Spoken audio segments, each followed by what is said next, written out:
ना आज हम सभी श्रवण करेंगे श्रीमद् भागवतम के अंतर्गत पंचम स्कंध और 20वां अध्याय हम प्रारंभ करने जा रहे हैं। ओम नमो भगवते वासुदेवाय। ओम नमो भगवते वासुदेवाय। ओम भगवते वासुदेवाय। श्रीशुक उवाच अतः परं लक्षादीनां प्रमाणलक्षणसंस्थानतो वर्षविभाग उपवर्ण्यते। महर्षि सुखदेव गोस्वामी बोले, इसके पश्चात मैं प्लक्षादि अन्य 6 द्वीपों के आकार, प्रकार, लक्षण तथा स्थिति का वर्णन करूंगा। जम्बूद्वीपोऽयं यावत् प्रमाण विस्तार तावता क्षारोदधिना परिवेष्टितो यथा मेरुर्जब्वाख्येन लवणो दधिरपि ततो द्विगुणविशालेन लक्षाख्येन परिक्षिप्तो यथा परिखा बाह्योपवनेन लक्षो जम्बू प्रमाणो द्वीपाख्याकरो हिरण्मय उत्थितो यत्राग्नि रूपास्ते सप्त जीवस्तस्याधिपतिः प्रियव्रतात्मज इद्मजिह्वः स्वयं द्वीपं सप्तवर्षाणि विभज्य सप्तवर्षनामभ्य आत्मजेभ्य आकलय्य स्वयमात्मयोगेनोपरामः। जिस प्रकार सुमेरु पर्वत चारों ओर से जम्बू द्वीप द्वारा घिरा हुआ है, उसी प्रकार जम्बू द्वीप भी लवण के सागर से घिरा है। जम्बू द्वीप की चौड़ाई 1,00,000 योजन है और लवण का सागर भी इतना ही चौड़ा है।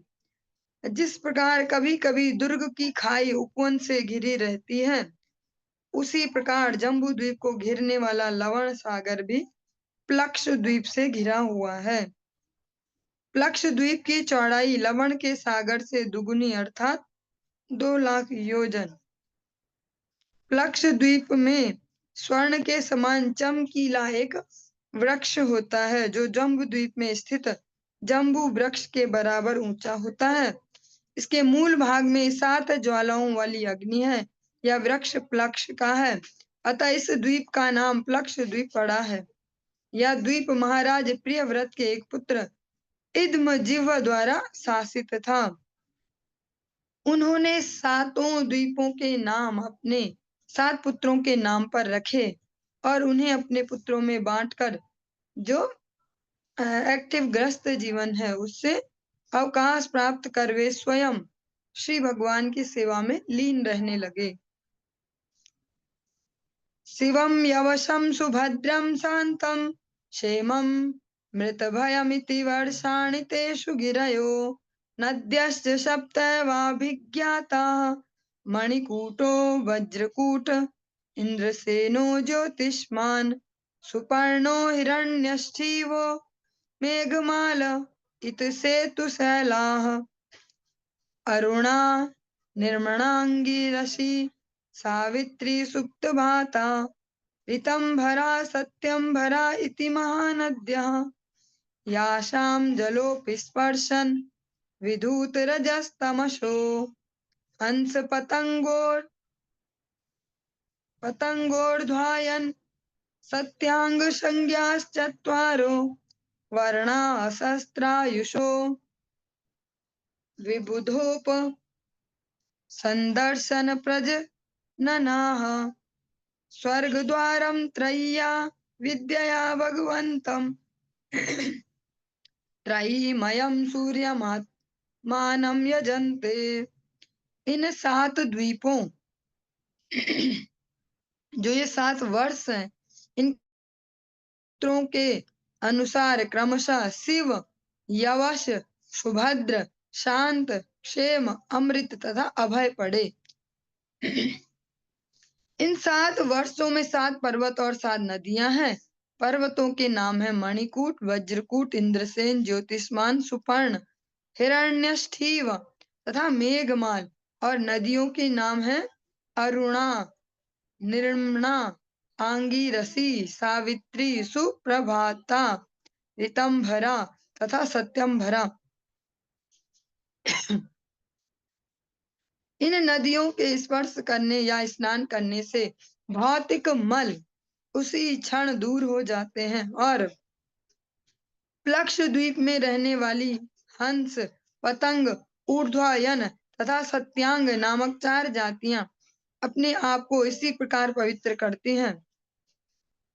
प्लक्ष द्वीप के निवासी 1000 वर्ष तक जीवित रहते हैं। वे देवताओं के समान सुंदर हैं और उनकी संतानें भी देवताओं के अनुरूप हैं। वे वेदों में वर्णित अनुष्ठानों को पूरा करके तथा पूर्ण पुरुषोत्तम भगवान के प्रतिनिधि स्वरूप सूर्य देव की उपासना करके सूर्य लोक को प्राप्त होते हैं, जो स्वर्ग लोक ही है।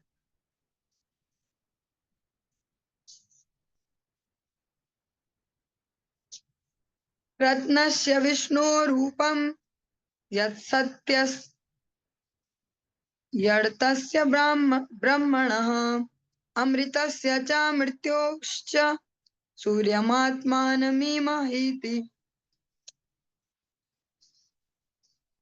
इस मंत्र के द्वारा प्लक्ष द्वीप के निवासी परम भगवान की उपासना करते हैं। हम सूर्य देवता की शरण ग्रहण करें, जो परम प्रकाशित पुराण पुरुष और पूर्ण पुरुषोत्तम भगवान के प्रतिबिंब हैं। श्री विष्णु ही एकमात्र आराध्य भगवान हैं। वे ही वेद हैं, वे ही धर्म हैं और वे ही शुभाशुभ फलों के स्रोत हैं।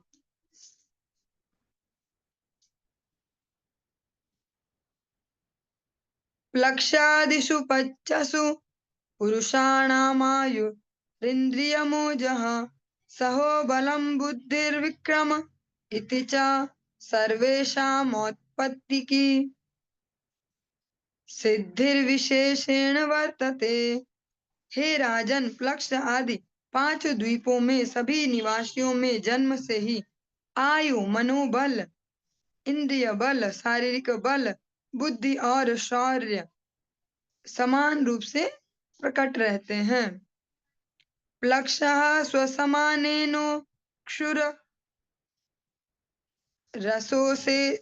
रसोदेनावृतो यथा तथा द्वीपोऽपि शाल्मलो द्विगुण विशालः समानेन सुरोदेनावृतः परिवृङ्क्ते।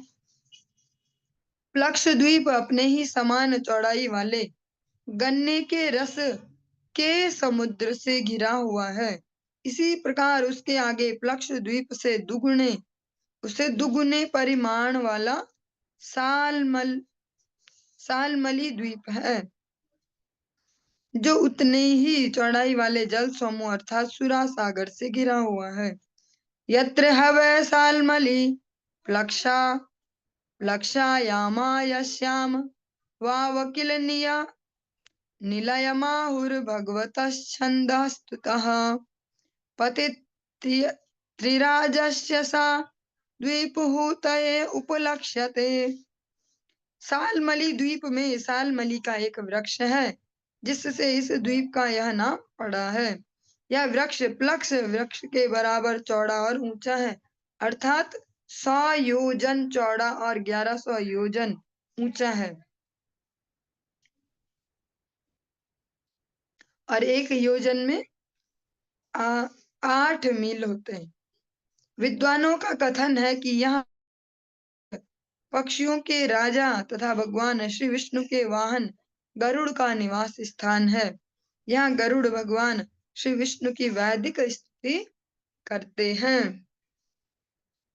तद्वीपाधिपतिः प्रियव्रतात्मजो यज्ञबाहु स्वसुतेभ्यः सप्तभ्यस्तन्नामानि सप्तवर्षाणि व्यभजत् सुरोचनम् सौमनस्यं रमणकं देववर्षं पारिभद्रमाप्यायन विज्ञातमिति। सालमली द्वीप के स्वामी महाराज प्रियव्रत के पुत्र यज्ञबाहु ने इस द्वीप को 7 भागों में विभाजित करके उन्हें अपने पुत्रों को दे दिया। इन विभागों के नाम उनके पुत्रों के नाम से हैं। सुरोचन, समनस्य, रमणक, देववर्ष, पारिभद्र, आप्यायन तथा अविज्ञात। तेषु वर्षाद्रयो नद्यश्च सप्तैवाभिज्ञाताः। स्वरसः सतसिंहो, वामदेवः कुन्दो मुकुन्दः, पुष्पवर्षः सहस्रश्रुतिरिति।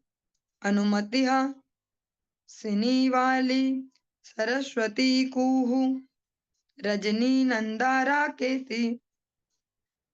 इन 7 विभागों में 7 पर्वत हैं जिनके नाम स्वरस, सतसिंह, वामदेव कुंद, भगवान मुकुंद, पुष्पवर्ष तथा सहस्त्रश्रुति हैं। उनमें 7 नदियां भी हैं जिनके नाम अनुमति, सिनीवाली, सरस्वती, कुहू, रजनी, नंदा तथा राका हैं। ये आज भी विद्यमान हैं। तद्वर्ष पुरुषा श्रुतधर वीर्य धर वसुंधरेशन धर संज्ञा भगवन्तं वेदमयं सोममात्मानं वेदेन यजन्ते। इन द्वीपों के निवासी श्रुतिधर, वीर्यधर, वसुंधर तथा ईशनधर नामों से विख्यात हैं और वे वर्णाश्रम धर्म का कठोरता से पालन करते हुए पूर्ण पुरुषोत्तम भगवान के सोम नामक अंश की उपासना करते हैं जो साक्षात चंद्रदेव हैं। स्वगोभिः पितृदेवेभ्यो विभजन कृष्ण शुक्लयो प्रजानां सर्वासां राजान्धः सोमो न आस्त्वित्वति। सालमली द्वीप के निवासी चंद्र देवता की आराधना इस प्रकार से करते हैं। पितरों तथा देवताओं को अन्न देने के उद्देश्य से चंद्रदेव ने अपने ही किरणों से मास को शुक्ल और कृष्ण नामक 2 पक्षों में विभाजित किया है। चंद्र देवता काल का विभाजन करने वाले और ब्रह्मांड के निवासियों के अधिपति हैं। अतः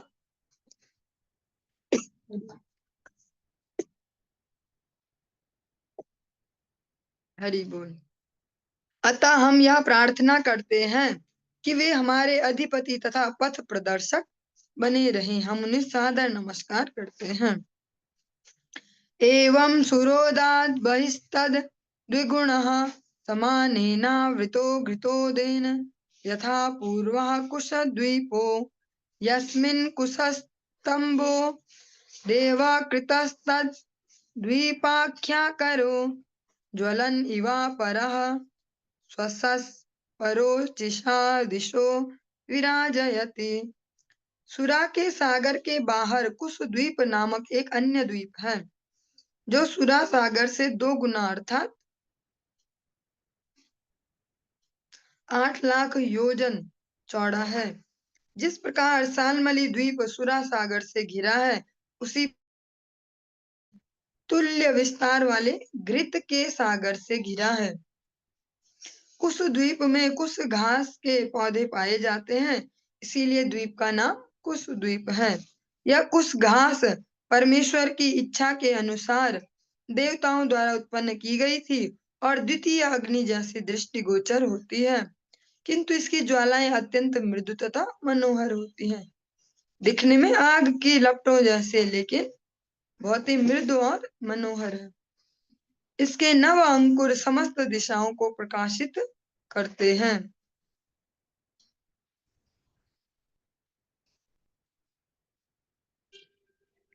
तद्द्वीपपतिः प्रयव्रतो राजन् हिरण्यरेता नाम स्वं द्वीपं सप्तभ्यः स्वपुत्रेभ्यो यथाभागं विभज्य स्वयं तप आतिष्ठत वसुवसुदान दृढ़रुचि नाभि गुप्तस्तुल्य व्रत विविक्त वाम देवनामभ्यः। हे राजन, महाराज प्रियव्रत के दूसरे पुत्र हिरण्यरेता इस द्वीप के राजा थे। उन्होंने इसके 7 विभाग किए और उसके एक एक द्वीप को उत्तराधिकारी के अनुसार अपने 7 पुत्रों वसुदान, दृढ़ रुचि, नाभिगुप्त, स्तुत्यव्रत, विविक्त और वामदेव को दे दिए। राजा स्वयं ग्रस्त जीवन से विरक्त होकर तप करने लगे। तेषां वर्षेषु सीमा गिरयो नद्यश्चाभिज्ञाताः सप्त सप्तैव चक्रस्तुः सिंहः कपिलश्चित्रकूटो देवानीक ऊर्ध्वरोमा द्रविण इति रसकुल्या मधुकुल्या मित्रविंदा श्रुतविंदा देवगर्भा कृतच्युता मंत्रमालेति। इन 7 द्वीपों में 7 सीमांत पर्वत हैं, जिनके नाम चक्र, चतुश्रृंग, कपिल, चित्रकूट, देवानीक, ऊर्ध्वरोमा तथा द्रविण हैं। इसी प्रकार 7 नदियां भी हैं, जिनके नाम रमकुल्या, मधुकुल्या, मित्रविंदा, श्रुतविंदा, देवगर्भा, घृतच्युता तथा मंत्रमाला हैं। यासां पयोभिः कुशद्वीपाकशः कुशल कोविदाभियुक्त कुलक संज्ञा भगवन्तं जातवेद वेदस्वरूपिणं कर्म कौशलेन यजन्ते। कुशद्वीप के निवासी कुशल, कोविद, अभियुक्त तथा कुलक नामों से विख्यात हैं। वे क्रमशः ब्राह्मण, क्षत्रिय, वैश्य तथा शूद्रों के सदृश हैं। इनकी वृत्तियों को धारण किए हैं। उक्त नदियों के जल में स्नान करके ये सभी निवासी पवित्र होते हैं। वे वैदिक शास्त्रों के अनुसार अनुष्ठानों को संपन्न करने में कुशल हैं। इस प्रकार वे अग्नि देवता के रूप में श्री भगवान की उपासना करते हैं। परस्य ब्रह्मणः साक्षात् जात वेदोषि हव्यवाट देवानां पुरुषांगानां यज्ञेन पुरुषं यजेति। इस मंत्र के द्वारा कुशद्वीप के निवासी अग्निदेव की पूजा करते हैं। हे अग्निदेव, आप पूर्ण पुरुषोत्तम भगवान हरि के अंश रूप हैं और उन तक समस्त हवियों को पहुंचाते हैं। अतः हम आपसे प्रार्थना करते हैं कि हम देवताओं को जो भी यज्ञ सामग्री अर्पण कर रहे हैं उसे आप पूर्ण पुरुषोत्तम भगवान को अर्पित करें, क्योंकि परमेश्वर ही वास्तविक भोक्ता है। यहाँ पर जो अग्निदेव है उनको इस भाव से पूजन कर रहे हैं इस ग्रह के द्वीप के निवासी, क्या आप भगवान के रिप्रेजेंटेटिव हैं।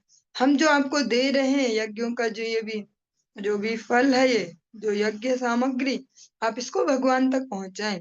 और श्रील विश्वनाथ चक्रवर्ती ठाकुर जो गुरुअष्टकम है उसमें इसी प्रकार से कहते हैं, यस्य प्रसादाद भगवत प्रसादो यस्य प्रसादान गति कुतोपि। जो गुरुदेव हैं, जो सत्पुरुष हैं, सच में जो साधु जन है, ईमानदारी से जो भगवत सेवा कर रहे हैं, वो ऐसे शील गुरुदेव वे भगवान के प्रतिनिधि हैं। इसीलिए इतनी सुंदर सी बात विश्वनाथ चक्रवर्ती ठाकुर मास्टर कहते हैं, यस्य प्रसादाद भगवत प्रसादो। जिनके प्रसन्न होने पर भगवान की प्रसन्नता हो जाती है, क्योंकि वो किसी भी इस प्रकार के स्थिति से प्रसन्न नहीं होते जो हमारे मंगल के लिए आवश्यक ना हो। वे हमेशा उन्हीं परिस्थितियों से, उन्हीं स्थितियों से, हमारी भी उन्हीं स्थितियों से ही प्रसन्न होते जो हमारे नित्य मंगल के लिए कल्याणकारी हैं। अतः यस्य प्रसादाद भगवत प्रसादो यस्य प्रसादान गति कुतोपि। जिनकी प्रसन्नता न होने पर कोई गति नहीं है, फिर सदगति नहीं है। यहाँ पर जो भी हम श्रवण कर रहे हैं, इन समस्त द्वीपों के निवासी जिन जिन को भी आराधना कर रहे हैं, प्रार्थना कर रहे हैं, सबको भगवान के अंश के रूप में और भगवान के प्रतिनिधि के रूप में, और उनसे स्पष्ट कहते हैं कि आप भगवान के प्रतिनिधि हैं, आप भगवान तक हमारी इस बात को पहुंचाइए, हमारे इस प्रार्थना को पहुंचाइए। वो डायरेक्ट उनको भगवान नहीं कह रहे। तथा घृतोदात् बहिः क्राञ्चद्वीपो द्विगुणः स्वमानेन क्षीरोदेन परित उपक्लिप्तो वृतो यथा कुशद्वीपो घृतोदेन यस्मिन् क्राञ्चो नाम पर्वतराजो द्वीप नाम निर्वर्तक आस्ते। घृत सागर के बाहर क्रांच द्वीप नामक एक अन्य द्वीप है, जिसकी चौड़ाई घृत सागर से 2 गुनी अर्थात 16 लाख योजन है। जिस प्रकार कुश द्वीप घृत सागर से घिरा हुआ है, उसी प्रकार क्रांच द्वीप अपने ही समान चौड़ाई वाले दुग्ध सागर से घिरा हुआ है। क्रांच द्वीप में क्रांच नामक एक विशाल पर्वत है, जिसके कारण इस द्वीप का यह नाम पड़ा है। यशा गुहा प्रहरणोन् मथित नितंब कुंचोपि क्षीरोदेना सिच्यमानो भगवता वरुणेनाभिगुप्तो विभयो बभूव।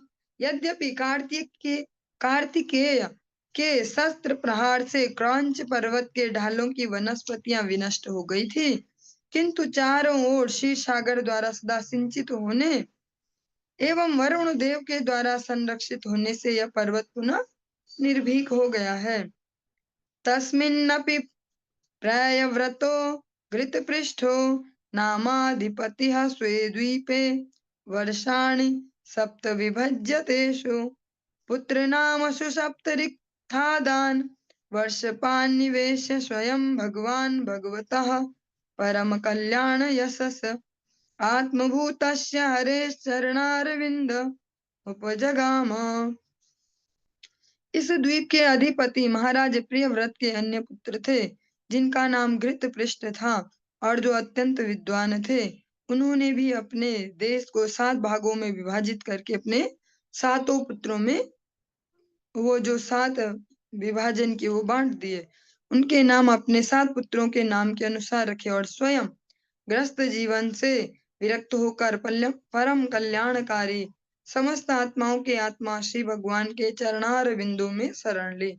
इस प्रकार वे सिद्धि को प्राप्त हुए। आमो मधुरुहो मेघ पृष्ठा सुधामा भ्राजिष्ठो लोहितार्णो वनस्पतिरिति वर्षगिरयः सप्तैव नद्यश्चाभिख्याताः शुक्लो वर्धमानो भोजन उपबर्हिणो नंदो नंदनः सर्वतो भद्र इति अभया अमृतौघा आर्यका तीर्थवती रूपवती पवित्रवती शुक्लेति। महाराज घृतपृष्ठ के पुत्रों के नाम आम, मधुरुह, मेघपृष्ठ, सुधामा, भ्राजिष्ठ, लोहितार्ण तथा वनस्पति थे। उनके द्वीप में 7 पर्वत थे, जो 7 देशों की सीमाओं को सूचित करने वाले थे, और 7 नदियां भी थी। पर्वतों के नाम शुक्ल वर्धमान भोजन उपबहिर्ण नंद नंदन तथा सर्वतोभद्र, और उन नदियों के नाम अभया, अमृतौघा, आर्यका, तीर्थवती, रूपवती, पवित्रवती तथा शुक्ला। यासामंभः पवित्र ममल मुपयुज्यानाः पुरुष ऋषभ द्रविण देवक संज्ञा वर्ष पुरुषा आपोमयम देवमपाम पूर्णेनांजलिना यजन्ते। क्रांच द्वीप के निवासी 4 वर्णों में विभाजित हैं, पुरुष, ऋषभ, द्रविण तथा देवक। वे जल के स्वामी वरुण, जिनका रूप जल के समान है, उनके चरणार विंदों पर इन पवित्र नदियों की जलांजलि अर्पित करके पूर्ण पुरुषोत्तम भगवान की पूजा करते हैं। आपः पुरुष वीर्या स्थपुनन्ति भूर्भुवः तानः पुनीतामि वह्निः स्पृशतामात्मना भुव इति। क्रौंच द्वीप के निवासी इस मंत्र से उपासना करते हैं। हे नदियों के जल, आपको पूर्ण पुरुषोत्तम भगवान से शक्ति प्राप्त होती है, अतः आप भूलोक, भुवरलोक तथा स्वरलोक ग्रह मंडलों को पवित्र करते हैं। अपने स्वाभाविक पद के कारण आप पापों को ग्रहण करते हैं और इसलिए हम आपका स्पर्श करते हैं। कृपया आप हमें पवित्र करते रहें। एवं पुरस्तात् क्षीरोदात् परित उपवेशितः शाकद्वीपो द्वात्रिंशल्लक्ष योजनायामः समानेन च दधिमण्डोदेन परितो यस्मिन् शाको नाम महीरुह स्वक्षेत्रव्यपदेशको यस्यः महासुरभिगन्धस्तं द्वीपमनुवासयति। क्षीर समुद्र से बाहर शाक द्वीप है। इसकी चौड़ाई 32 लाख योजन है। जिस प्रकार क्रौंच द्वीप अपने ही दुग्ध सागर से घिरा है, उसी प्रकार शाक द्वीप अपने समान चौड़ाई वाले मट्ठे के समुद्र से घिरा है। शाक द्वीप में एक विशाल शाक वृक्ष है, जिससे इस द्वीप का नाम यह पड़ा। यह वृक्ष अत्यंत सुगंधित है, इससे सारा द्वीप महकता रहता है। तस्यापि प्रयव्रत एवाधिपतिर्नाम्ना मेधातिथि सोऽपि विभज्य 7 वर्षाणि पुत्रनामानि तेषु स्वात्मजान पुरोज वमनोज वपवमान धूम्राणि कचित्ररेफ बहुरूप विश्वधार संज्ञा निधाप्याधिपतीन् स्वयं भगवन्त्य अनंत आवेशित मतिस्तपोवनं प्रविवेश। के स्वामी प्रियव्रत के ही पुत्र मेधातिथि थे। उन्होंने भी अपने द्वीप को 7 भागों में विभाजित करके उनका नाम अपने पुत्रों के नाम पर रखा और उन्हें इन द्वीपों का राजा बना दिया। उनके इन पुत्रों के नाम है पुरोजव, मनोजव, पवमान, धूम्रानीक, चित्ररेफ, बहुरूप तथा विश्वधार। इस द्वीप को विभाजित करके अपने पुत्रों को उनका राजा बनाकर मेधापति स्वयं निवृत्त हो गए और उन्होंने अपने मन को पूर्ण पुरुषोत्तम भगवान के चरणारविंदों में लगाने के उद्देश्य से ध्यान योग्य एक तपोवन में प्रवेश किया। एतेषां वर्ष मर्यादा गिरयो नद्यश्च 7 ईशान उरुशृंगो बलभद्रः शतकेशरः सहस्र श्रोतो देवपालो महानसीति अनघायुर्दा उभया स्पृष्टि पराजिता पंचपदी सहस्रस्तु तेर्निजा धृतरीति। इन द्वीपों से भी 7 सीमा रूप पर्वत तथा 7 नदियां हैं। पर्वतों के नाम ईशान, उरुश्रृंग, बलभद्र, शतकेशर, सहस्त्र स्तोत्र, देवपाल तथा महांस हैं तथा नदियां अनघा, आयुर्दा, उभय स्पृष्टि, अपराजिता, पंचपदी, सहस्त्र श्रुति तथा निज धृति हैं। तद्वर्ष पुरुषा हितव्रत सत्यव्रत दानव्रतानुव्रत नामानो भगवन्तं वायव्यात्मकं प्राणायाम विधूतर रजस्तमसः परम समाधिना यजन्ते। उन द्वीपों के निवासी भी ऋतव्रत, सत्यव्रत, दानव्रत तथा अनुव्रत इन 4 भागों में विभक्त हैं और जो क्रमशः ब्राह्मण, क्षत्रिय, वैश्य तथा शूद्र के समान उनकी वृत्तियों को धारण किए हुए हैं। वे प्राणायाम तथा योग की साधना करते हैं और समाधि द्वारा वायु रूप में श्री भगवान की उपासना करते हैं। अंतः प्रविश्य भूतानि यो बिभर्त्यात्मकेतुभिः अंतर्यामीश्वरः साक्षात् पातु नो यद्वशे स्फुटम। शाक द्वीप के निवासी वायु रूप में पूर्ण पुरुषोत्तम भगवान की उपासना इस प्रकार से करते हैं। हे परम पुरुष, देह के अंदर परमात्मा रूप में स्थित आप विभिन्न वायुओं यथा प्राण की विभिन्न क्रियाओं का संचालन करने वाले तथा समस्त जीवात्माओं का पालन करने वाले हैं। हे ईश्वर, हे परमात्मा, हे विराट जगत के नियामक तथा स्वामी, आप सभी प्रकार के संकटों से हमारी रक्षा करें।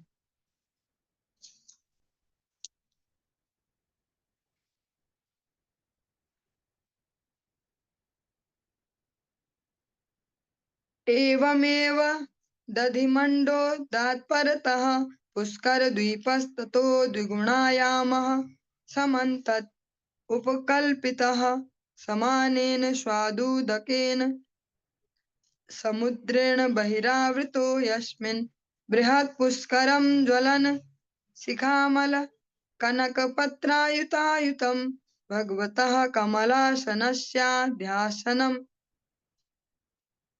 परिकल्पितम्।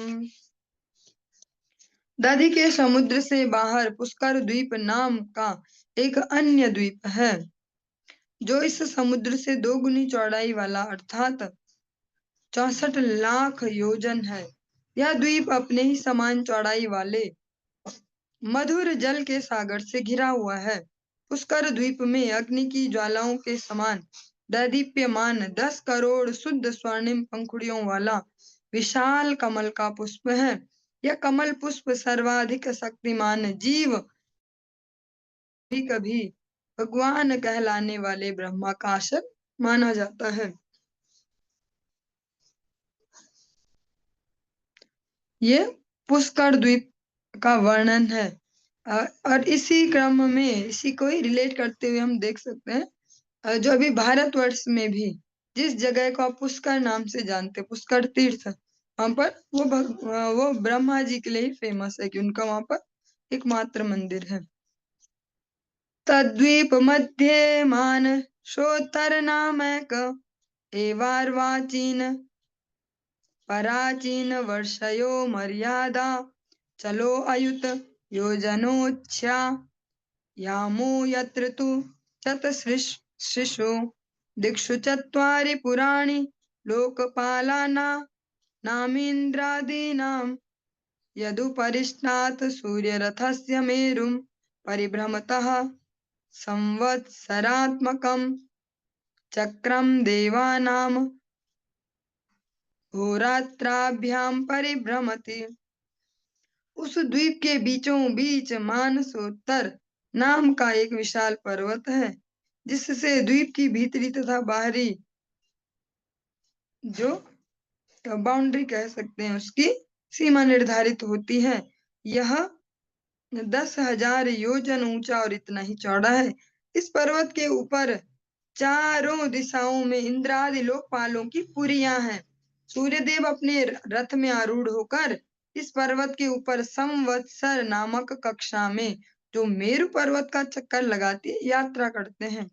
उत्तर दिशा में सूर्य का पथ उत्तरायण और दक्षिण दिशा में दक्षिणायन कहलाता है। देवताओं के लिए एक दिशा में दिन होता है और दूसरी में रात्रि।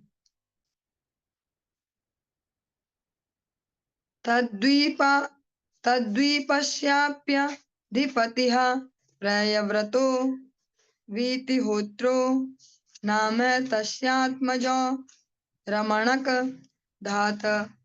धातकी नामानो वर्षपति नियुज्य सा स्वयं पूर्वज भगवत कर्मशील एवास्ते।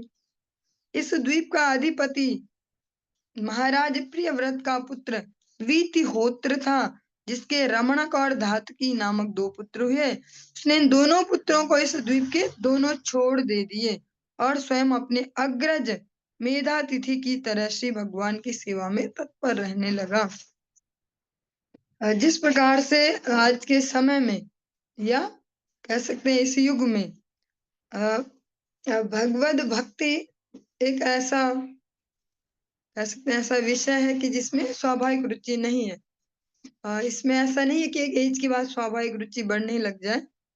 जो भी कर रहे हैं सबको कोई ना कोई लाता है इस राज्य में जबरदस्ती कि करो, भजन करो। लेकिन जिन-जिन भी अलग-अलग वर्षों के, द्वीपों के हम बारे में श्रवण कर रहे हैं, जो भी इनके अधिपति हुए हैं, उन्होंने स्वेच्छा से यथा समय अपने सक्रिय गृहस्थ जीवन से अवकाश लिया और भगवत भक्ति में दृढ़ता से लग गए।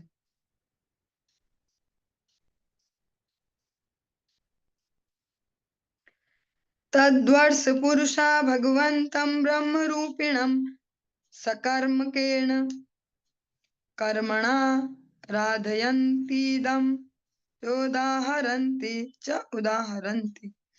इस द्वीप के निवासी अपनी भौतिक कामनाओं की पूर्ति के लिए ब्रह्मा के रूप में पूर्ण पुरुषोत्तम भगवान की आराधना करते हैं। वे इस प्रकार उनकी स्तुति करते हैं। यत्तत्कर्ममयं लिंगं ब्रह्मलिंगं जनो अर्चयेत एकान्तं द्वयं शान्तं तस्मै भगवते नमः इति। ब्रह्मा कर्ममय कहलाते हैं क्योंकि अनुष्ठानों को करके पद प्राप्त कर सकता है और उन्हीं से वैदिक अनुष्ठान स्तुतियां प्रकट होती हैं। वे अविचल भाव से पूर्ण पुरुषोत्तम भगवान की भक्ति करते हैं, अतः इस प्रकार से वे श्री भगवान से भिन्न नहीं है। फिर भी उनकी उपासना अद्वैतवादियों की भांति न करके द्वैत भाव से करनी चाहिए। मनुष्य को सदैव परमेश्वर का अर्थात सर्वोपरि पूजनीय विग्रह का सेवक बना रहना चाहिए। अतः हम ब्रह्मा को साक्षात वेद ज्ञान के रूप में नमस्कार करते हैं।